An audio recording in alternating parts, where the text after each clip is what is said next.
A Nanny's Tale, a Cat Returns fanfiction by Yarning Chick. Read for you by the author.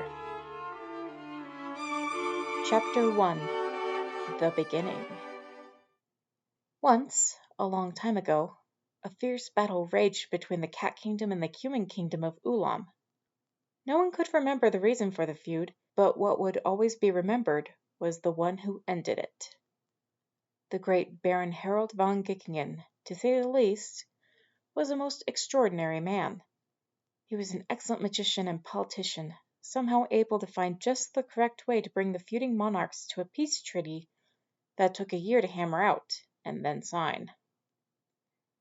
Even with the treaty, the good Baron was obligated to build a home right on the borderland between the two kingdoms, to better keep an eye on things and potential breakouts between the worlds.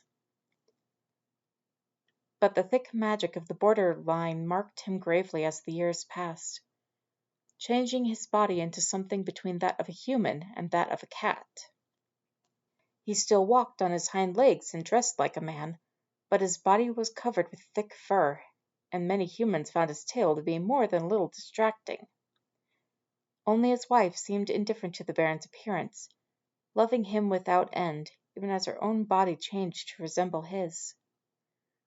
The love they shared resulted in an heir, a boy named Humbert, whose body was every bit as peculiar as his parents'.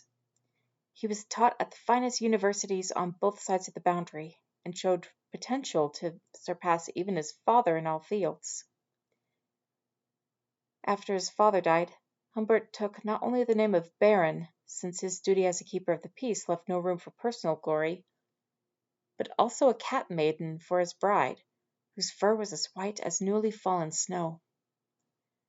Baron loved his Louise dearly, even as her body shifted to resemble his, thanks to her time in the borderland. Time passed, and Louise shyly informed her devoted husband of the imminent arrival of their first litter.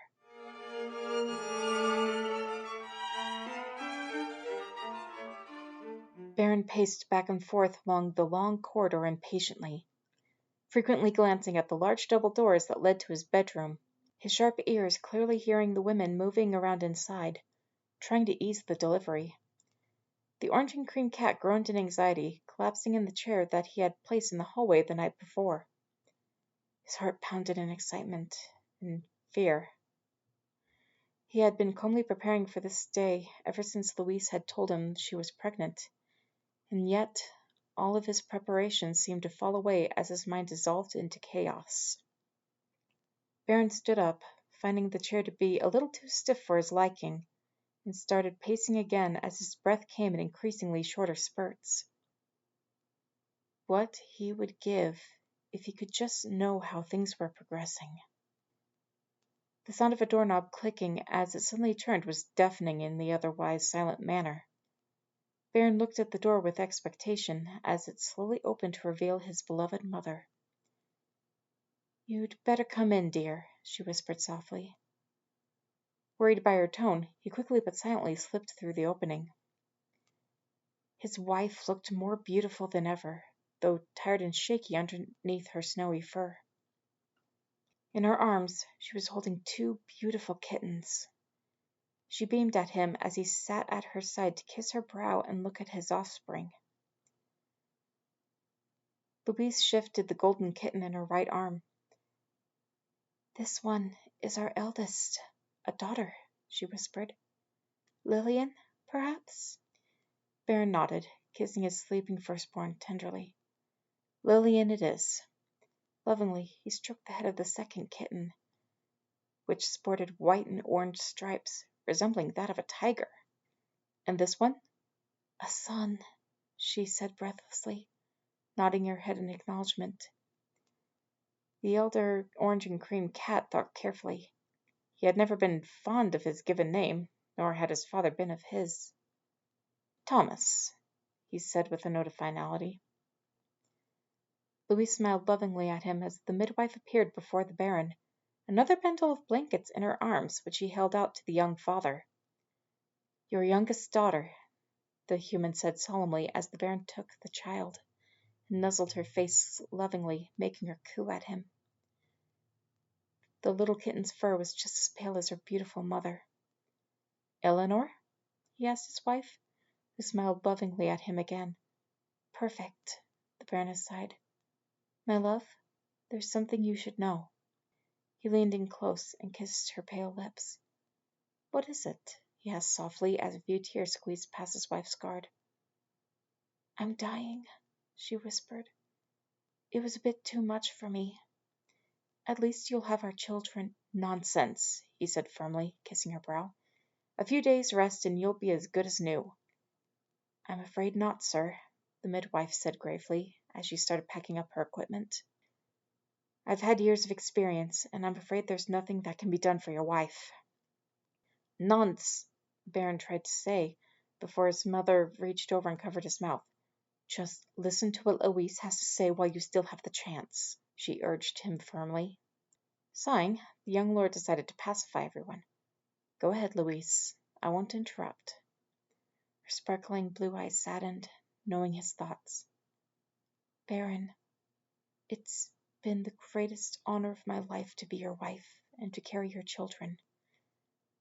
But I'm afraid the task of raising them won't be mine." "I have a mother," he pointed out softly, making her laugh. "But we both know her health isn't the best. She may join me in death before too much longer. Love, after I die, I want you to get married again." "What?" he asked incredulously, making her wince slightly. "Honey, kittens need a mother, and I want ours to have one, even if it isn't me." "Promise me you'll marry again." Baron bit his lip nervously. Who could possibly hope to take over his wife's place in their children's lives, let alone his own? That is, if she was really dying. Well, if it would put her mind at ease. "If a woman appears that is worthy of the position, then I won't let her get away," he promised. Louise beamed at him as tears of gratitude fell from her eyes, and she leaned back on her pillows. "She'll be worthy. I'll see to it personally." "I love you, Baron Humbert von Gikkingen."